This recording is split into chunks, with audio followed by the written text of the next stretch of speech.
Hello, brave people. Welcome, welcome, welcome. I'm so glad you're here because you belong here. As always, I'm Abby. This is Stories Lived, Stories Told, and here is what I know. Everything in our social world is created through communication. That's the stories we tell, the way we show up to each other, and the patterns that we find ourselves in. And if we can take the time to understand all this, then we can start changing our communication and making better social worlds for ourselves, the kind that we actually want to live in. And that is exactly what we are going to do here in each of our conversations. Today we are talking to soon-to-be Dr. Aline Mugisho. Aline and I were connected through Kim Pierce, who of course is the president of our very own CMM Institute. Aline grew up in the Democratic Republic of the Congo and now lives in Nigeria, working for the International Institute of Tropical Agriculture as the executive manager for the Innovative Youth in Agriculture project. She works to empower young people and women in the field of sustainable agriculture by helping to provide new opportunities for innovation and growth. We will get to hear more about her work and her passion and the role that she sees this work having in the world in part 2 of our conversation. But today, in part 1, we're discussing the stories that shaped Aline's understanding of gender in both an empowering and disempowering way, how she learned resilience and fearlessness and became the person she is by seeing and experiencing pain and suffering, and what it looks like to fight for justice when inequality is baked into the very core of a society. This is a really meaningful conversation for me that left me with a lot to think about, so I'm hoping that you can take some value from this as well. Aline has some incredible stories to share about the things that she and the women in her community experienced and the ways they found to assert their dignity and still take care of everybody. I think her perspective is really helpful as we continue to learn more about ourselves, our communication, and how we want to create better social worlds. Please remember that you are just as much a part of this conversation as me or Aline, and that us getting to hear her story, us getting to hear anyone's real vulnerable story is a great honor, and it matters how we receive it. So get yourselves ready to do some reflecting, some learning, some growing. So with that, let's begin. Hi, Aline. Thank you so much for being here. Hi, Abby. Thank you for the opportunity. I'm really looking forward to talking to you today because, as you know, we've never spoken before outside of emails coordinating this. And what I do know about you comes from watching panels you've moderated, reading things that you've written, or Googling you. And I know that can never give me the full picture of who you are. So I'm wondering, from what people could learn about you online, what's something that's missing? What's important to know Aline? What's important to know, Aline, is that I am very open, but also very private. And it's very often that people look at it from the perspective of, Aline is so open, And most of the time, sometimes people confuse the being open, to having that private moment. So when I'm in my private space, sometimes people feel, is she okay? It's, that's it's a kind of complicated personality trait, but something that I really, I don't know how to explain it to anybody, but I can be very open, bubbly, outgoing, and then at some point I just want to be in a corner where I can reflect because I'm a very deep person. So I like to think, I dive deep into things, to understand better my world or the world around me. Yes. That's something I experience too. I feel very open to share things about my life and, be authentic or vulnerable in that way of being honest about things I struggle with. But I think the way that I talked about it with a different guest that I had on is that they talked about their internal world. And it's I feel like I have I have a very rich internal world that I do like to spend time in thinking and, reflecting things that you're saying. And then also having this great, rich external world of great relationships and communities getting to be a part of. Yes, it's very important. I believe it's a good way of not only understanding yourself better, but also digesting everything that you've taken in. Mm-hmm. Because this is very important, right? In understanding, in making better social world, you need to understand that there's so much things that you may not have taken into consideration in a single episode of a conversation, And there's some conversation you want to take a follow-up on, but you really want to go deep inside and understand yourself. Where am I, in relation to this person? So that's very interesting. That internal world is when you're like somebody like me that is often very open and out there all the time. By out there, I'm not just talking about being in panels and conferences, but I'm constantly outside my house, I could say I spend sometimes just a week in every 2 months sometimes in my house. It can happen that you come to a point where you've taken in a lot, and there's a very important role you can play in that world, but you need to check in with yourself. Yeah. Because in that understanding, in that passion, in that motivation, there's just so much that you could still miss out on, or you could be even running the danger of being too dispersed. Yeah. So that's check-in moments, that's closing time is something that I really find precious. I always simplify it in telling people that I like to work in a noisy place, but I cannot live in a noisy place. Yeah, you have to have both. And I think it's something you have to be intentional about, because I think there's so much noise everywhere all the time. Even when you're alone, now we have our phones and it's more noise that's seeking your attention. You were putting your phone in airplane mode before this because things are going to pop up asking for your attention. And so you really have to be intentional about trying to create that space. Yeah, absolutely. And that's very interesting that you said there's so much noise everywhere.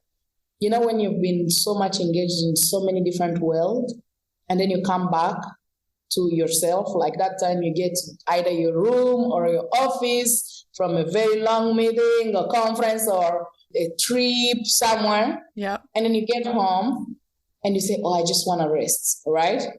And you close your eyes and your brain is 100% active. Mm-hmm. There's so many questions, there's so many thoughts, there's so many ideas, there's a lot of ways in which you want to express, in which you want to locate yourself within everything that you've just learned on that day or in that period. It's so amazing that you said there's so much noise around. Yeah, and then of course there is all these technologies around us and the world problems.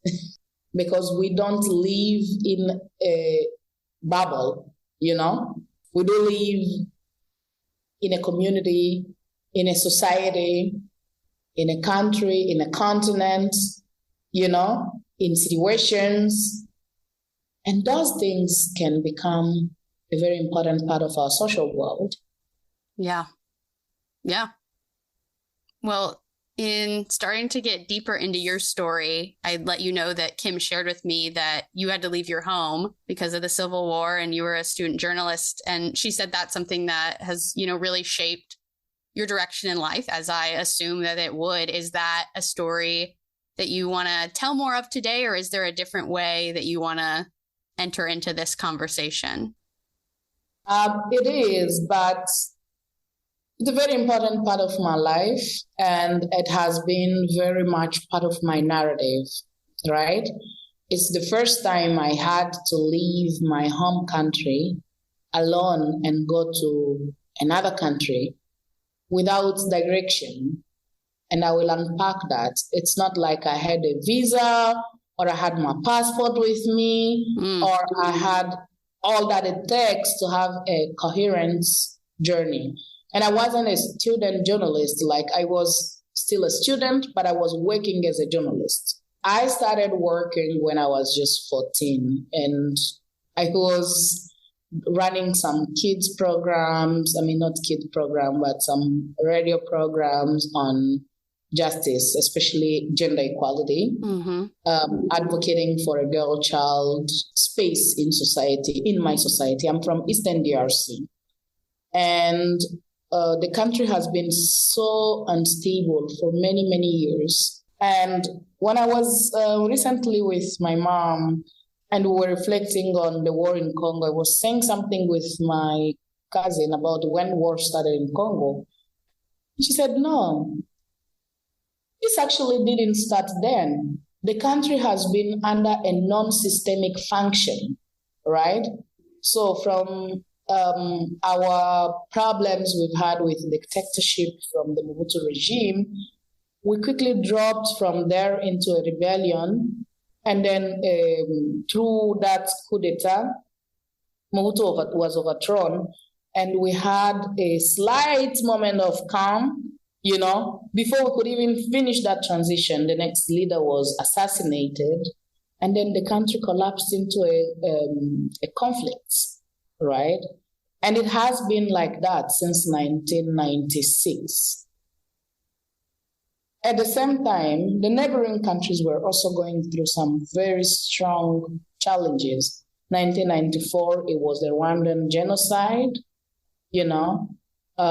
My family home in DRC is just at the border of Rwanda. And that was very important that I go through that process, without having to struggle. I wanted to go through that process, understanding as a child what it means to see other children fleeing their homes, right? Mm-hmm. But at the same time, from the perspective of my parents and our lives, it was also a moment where we needed to understand what it really meant to share your space with other people. It was the time for you to understand how to open up your doors to receive a stranger that you do not know. And that's just a crossroad of, different events that happened around that period. So the war erupts, and then we quickly shift from violence and war into extreme sexual violence against girls and women. And until sexual violence was then eventually used as a weapon of war. And all those processes were shaping a lot what society became at the time, right? And then, of course, technology is starting to get in. So we from the town or the city, we didn't have a sense of the reality of what is happening in the rural areas, until that period that you have to travel all the way on those bad routes without proper network, no GPS coordinate, to understand what is really happening on the other side, and then come back and give that account to the people who are living in the city. There was no way we could build solidarity, and stop that what was happening in the rural areas unless somebody stood in the gap, and brought the information from the rural areas to the town. I mean, today it is very different. Of course, anybody, even in rural areas, are using a smartphone. So it's easier for them to record things, drop them on social media, somebody to pick up on them and be able to move them to a different space. So it has been very challenging, very difficult, and of course, very complicated for us as a society to be able to undertake that. And for me particularly, I was born in a family of 5 girls, right? And I don't know how well you understand about families without another, a male in Africa. I don't know how much of that you know, but I can tell you for sure, in the family of my father, my mother was considered a failure just by having girls, right? And in our family, it wasn't as complicated because my father was totally in love with his girls and he was very happy and he was highly educated. My mom too. So family-wise, it wasn't a complicated thing for my father to say, don't get involved. These are my children.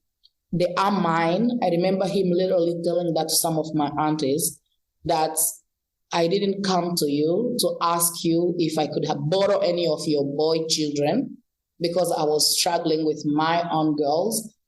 These are my people. These are my children. I love them. I don't see them as boys. I don't see them as less. I don't see them as smaller than others. So either you respect them or I don't want to see you ever into my house.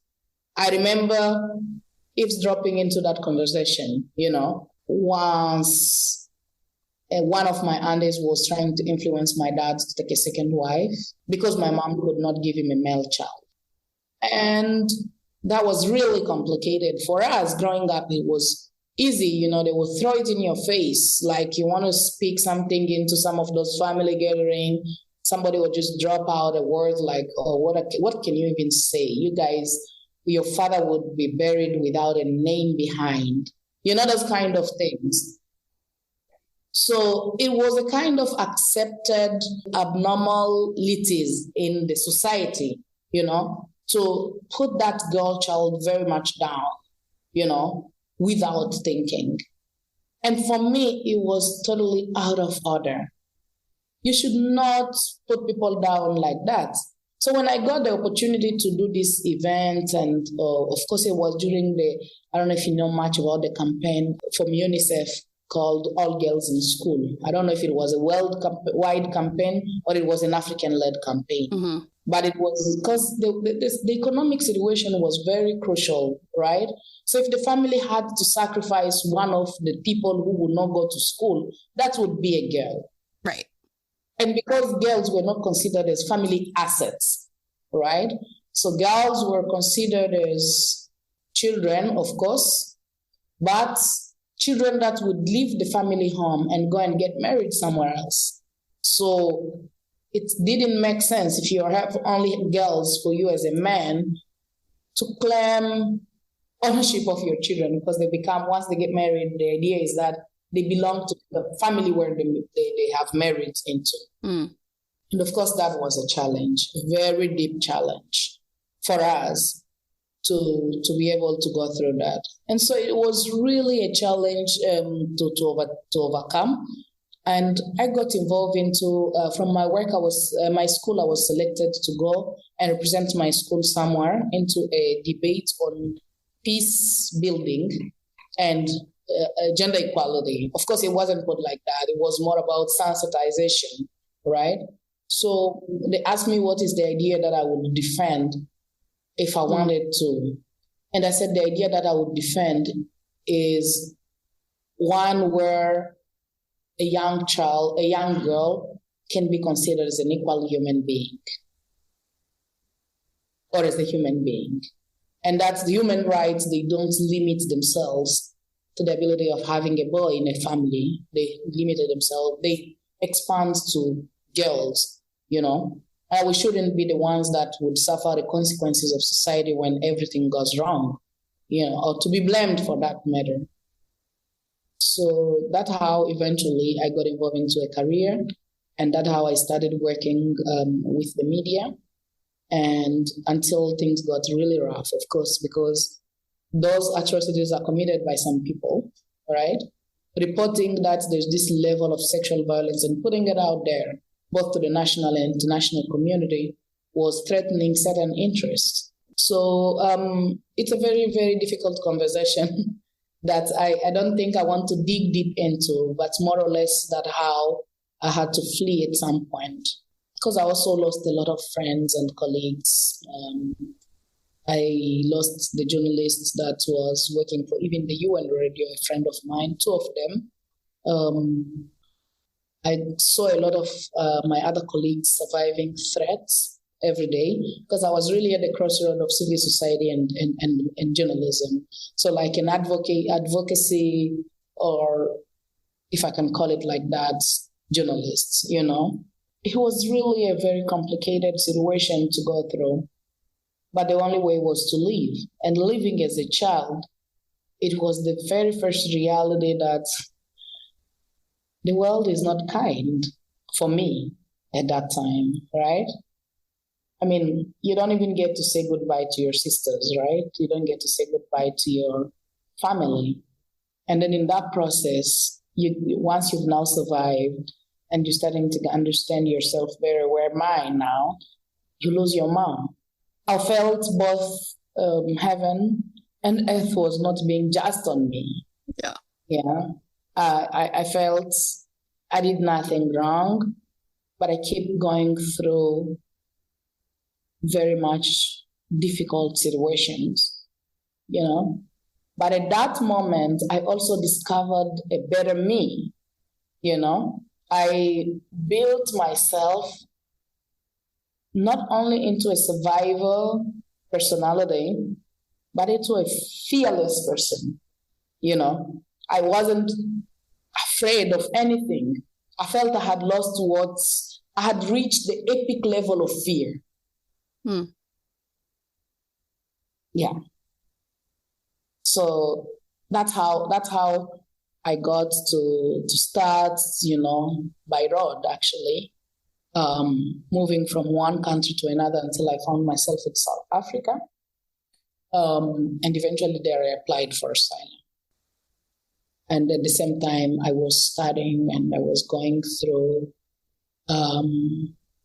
some life changes, you know.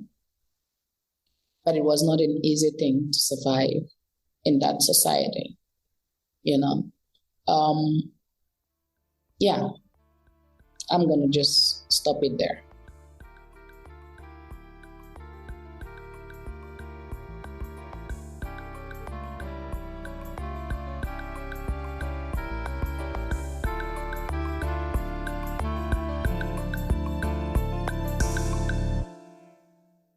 Something I spend a lot of time thinking about is we have this great goal of creating better social worlds.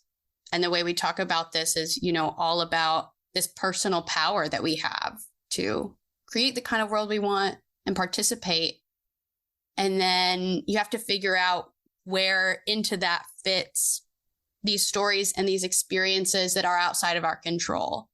And I think a lot about that, especially with children, of like, you know, not being able to consent or choose to so many things that happen to children, and even, you know, extending to like your experience when you're a teen, of even just within like family, you don't choose the way your parents raise you, society, culture, you don't choose the way that people have seen women for generations. You didn't ask to be born into that. You didn't ask to be placed in a war. You didn't ask to have to leave your home. And so I think it's interesting how that relates to each other. You know, how do you balance this? There's so much outside of our control.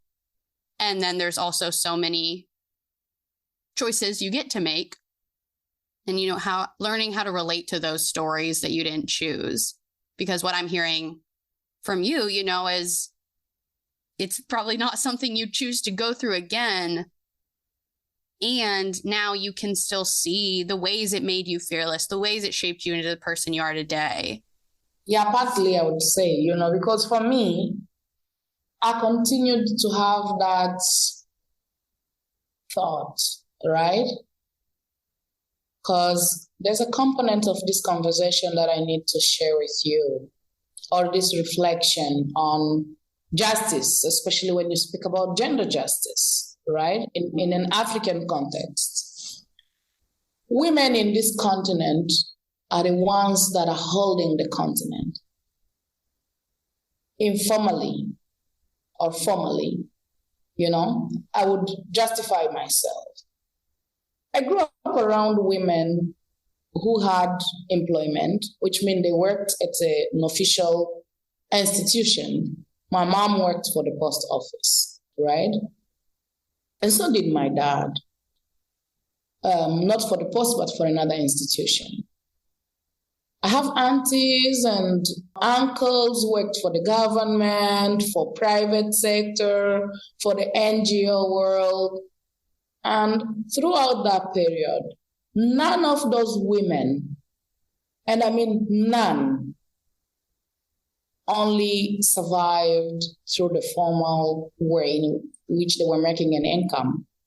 In DRC, we had a dictatorship and violence, as I told you.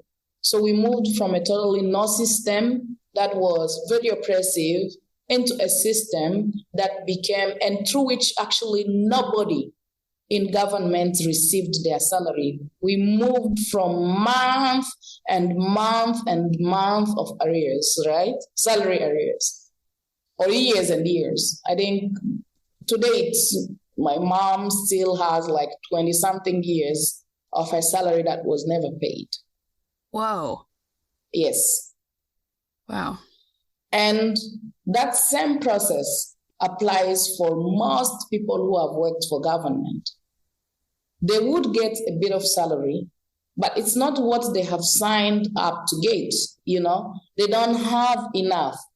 In some countries, it's worse than the others. And I think in Congo, it was really worse because we had the Mobutu regime that was totally corrupt, terrible system. And then we moved through the Kabila regime that was totally unstable with the war and violence in many places of Eastern DRC, and insecurity increased. So even those women who were doing businesses, it became impossible for them to make a peaceful living, right? Military insurgency and rebel movement took over routes, roads, situation. Rape became the weapon of war, you know. Women, even in that way, trying to go and make a living, they were now being raped, violently so, brutally so, right? But they didn't look at rape as something that would stop them. They would be raped today. They would survive the rape if they managed to survive it and it didn't destroy them. Tomorrow morning, they will still go to the farm. They will get something to eat and they will go back to give their children. And in that process, a lot of us accessed quality education. A lot of young men and women accessed quality education. And because of that quality education we accessed, we were able to now access a different world, you know, other than the world in which we grew up. And that started to make us understand that the system in which we grew up was actually not a system that was organized. Yeah. And then you come to the second part in Europe or in the US. And you're now seeing the world from a different perspective, totally different world, right? Where everything is regularized, everything is structured, you know, it's amazing. But when you see how women fight for rights in the US, there's even a framework they can go through. That was not possible in DRC or in many African countries, whether under apartheid or under civil war in some or under dictatorship in others. Life was simply not simple. But those women never, ever in 1 second thought that they would close their hands, they would keep quiet and stay home waiting for some miracle to happen. They made the miracle. They are the miracle. So it's really the first part that triggered my understanding of women resilience, women protection, and gender equality, gender transformation. You know, I felt nobody can tell that better to an African woman than an African woman. Mm-hmm. Even me, I wouldn't say that I'm not as closely brave to those women. They carry 50 kilos, you know, on their back just to walk more than 60 kilometers to go to the market and back from the market. Sometimes 20 kilometers. They will start the journey very early in the middle of the night to make it there. These women, like my mom, owned informal business, formal businesses outside of their normal official tasks and raising 5 children in the process, right? And in Africa here, your children are not your only responsibility. You have the children of your sisters and so on, you know, the cousins that may come by, depending on where the best opportunities are, and send them to school without a salary. But she was even much far better.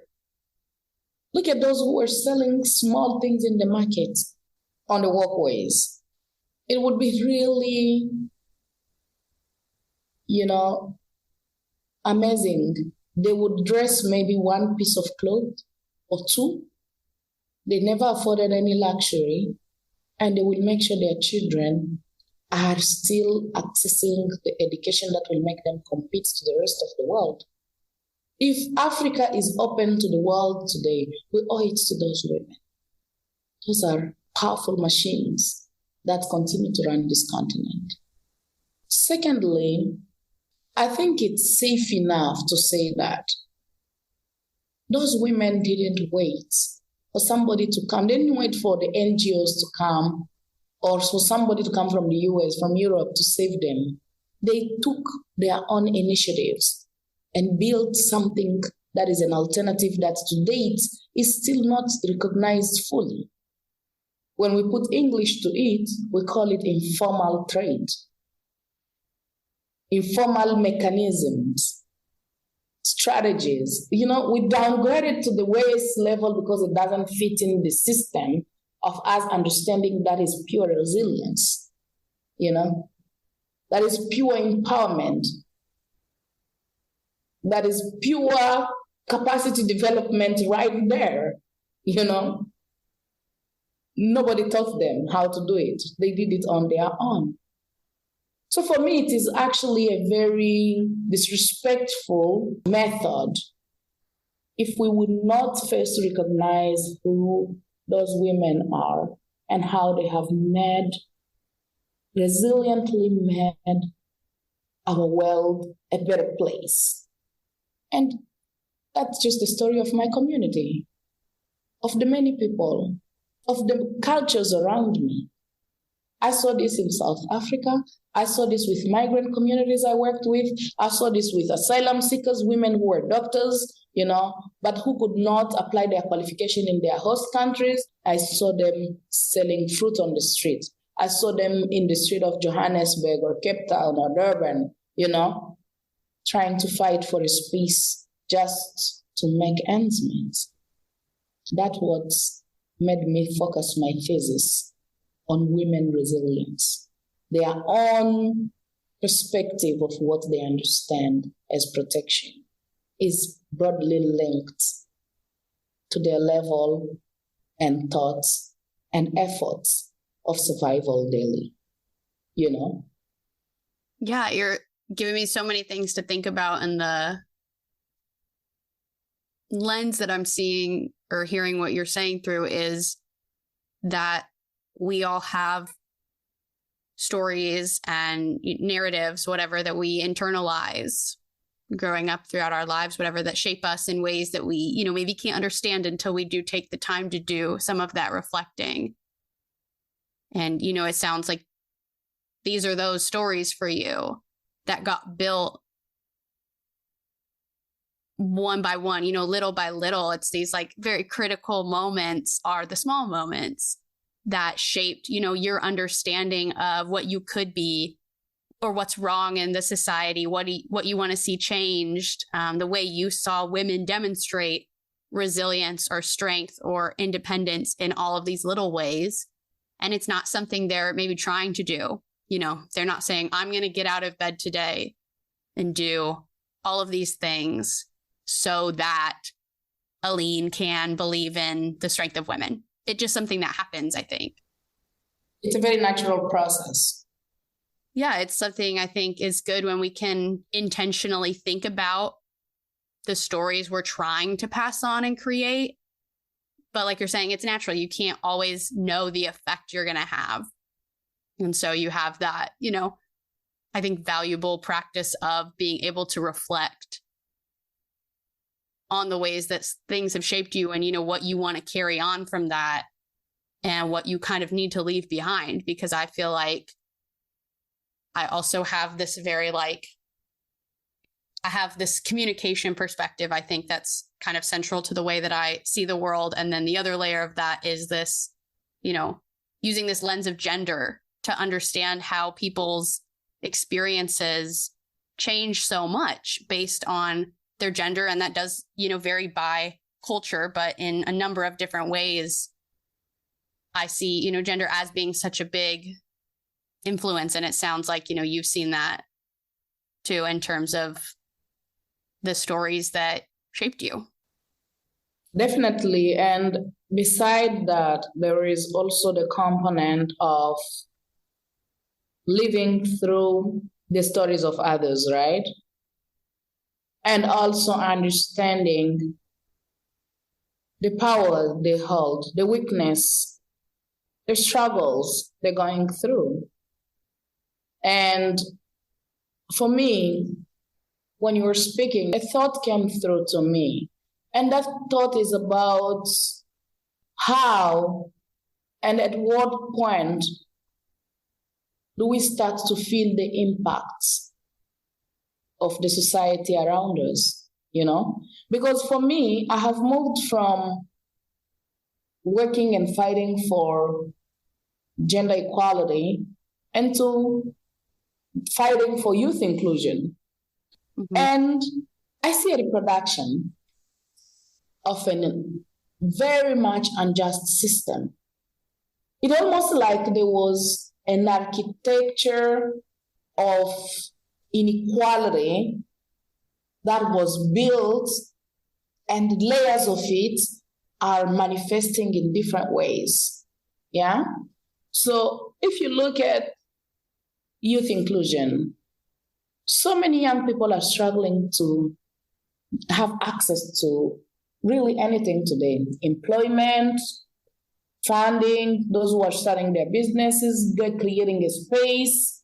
Of course, I'm not going to say that nothing has changed, but for my society, I'm going back to Congo, to Africa. Just a few days ago, I was in Nigeria, and a few weeks ago, I was in the US, or in between the US and Europe. Just even look at me and you. We're young, and who are the people who support us? There are those people that we know that have been old or that have a certain age, and they want to make sure that they see us successful, right?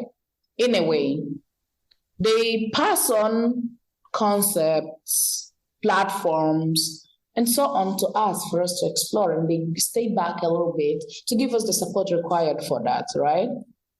Now, being a young girl that has gone through injustice, I see a reproduction of a society that is like, you shouldn't even have come out from there and have children, because these your children, there's this misconception that they just don't have as much a future as you didn't have as a woman. You know what I mean? Probably not. I've spoken about a system of injustice, right? Where people were not paid their salary, where the functionalities, the economies of society was in the hands of a very small group of people. And a society that even to look for a single paper, you still have to bribe, you still have to go through a lot of hassle to get anything really. Now you come to a society where you're now young, your mother has battled, your parents have suffered to get you a degree, but you cannot have an employment. Why? Because nobody is being retired. They don't want to leave those positions of comfort. They're holding on to it because society was not functioning to give alternative to those people who are stuck into the system, hoping one day justice will come and they will get back something that has been taken, stolen from them over time. Those unpaid salaries in various places across the continent are not going to be paid today. They're not going to get that money now. But their hope is that if they go home, the screams of poverty and violence and economic struggles are way too many at home. So it's better they stay in that office. So as a young person, you meet somebody like that who has both the fear of the society he's going back to if he was to retire, right? My mom is retired, right? And she's living to give contributions to many other people. But in this society where I am right now, I have people who struggle to even coach a young person. I have trusts that is not given to a young person. I have situations where a young person has this brilliant idea, but they're not getting somebody to hold them tight, to believe in that dream, to take them to the next level. The system has not been developed to include them. You go to look for a loan at the bank, they want for your credit record, but who's going to build a credit record for you?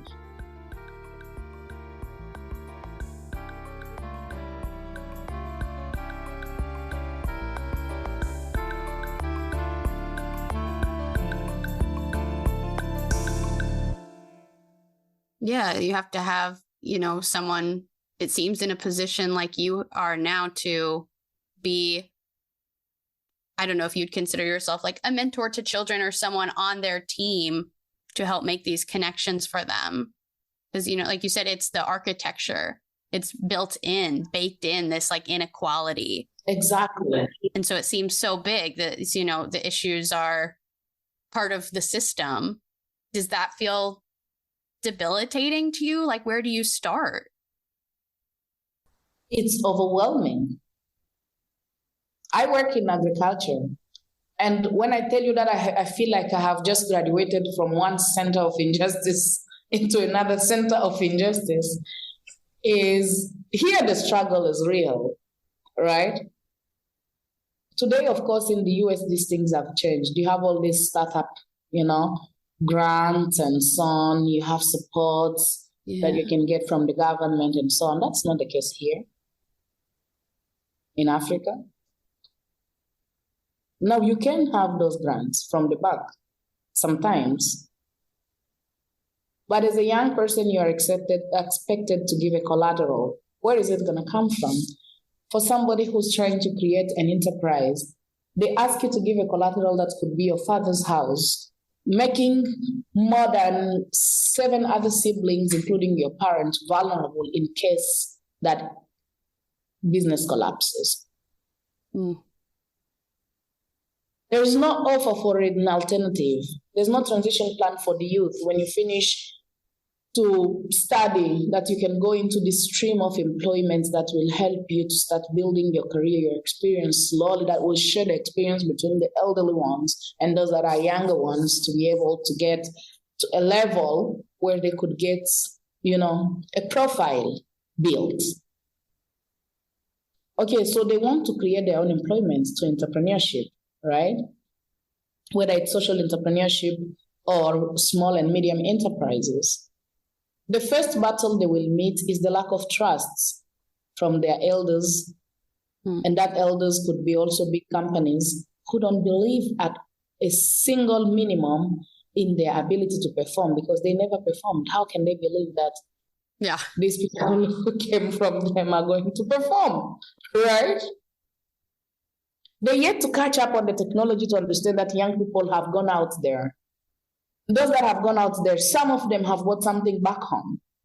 They want to see that change happen right here. They're hustling every day to see that change happen. But to some, it's not even a choice. They have no other option. They don't have a job. They can never go to any place to access an employment. You understand? So it's very difficult for them. And when they want to start, let's say if they want to start a business in agriculture, the sector in which I am today. When I was talking to my mom, I was saying food in the US, in the Western world, is over-processed. Food in Africa is under-processed. What do you mean by that? Under-processed means there's so many other sub-products you can pick out of a value chain, food value chain. So, let me just say a simple thing. If you look at a banana, there's so many sub-products we can develop as part of with a banana as a raw material, because the industry is there. The industry has been developed to create those additional products. So if you are a banana plantation owner, right, you have chances to get people all over to come and collect your bananas. Here, more likely, you will get people who will come and buy those bananas, but they will sell them in supermarkets or on the street. Those that end up spoiled in the street, who is using them? Nobody. Yeah? So you feel, if I'm not using this, nobody else is using it. But there's no industry, there's no electricity, there's no machinery, there's no mechanized labor. So chances even that you could develop some sub-product, alternative product, are very, very minimal. Then you have the youth that come up with very creative ways of doing that. There is a development that took place, and I was evaluating this development recently when somebody was saying, but young people now can access funding if they form in groups. So because I'm young, I must just go and collect 10 different entrepreneurs that I don't even know who they are, what is their business discipline, to come so that I can be able to just access funding. And when I have that funding, because the dream was not similar, I still am vulnerable and I'm left with a credit for a bank that I cannot pay because I was part of a group. Then I'm blacklisted. And then what happens?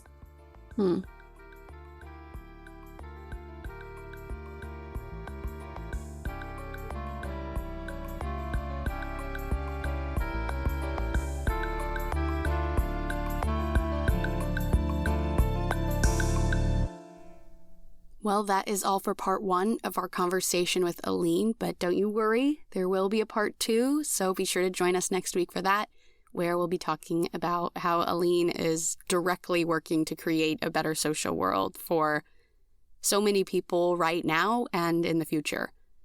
Today, our next turn, which of course is how we move on from this conversation and let it impact us and the social world we're creating, is to share this podcast with someone in your life who could use it.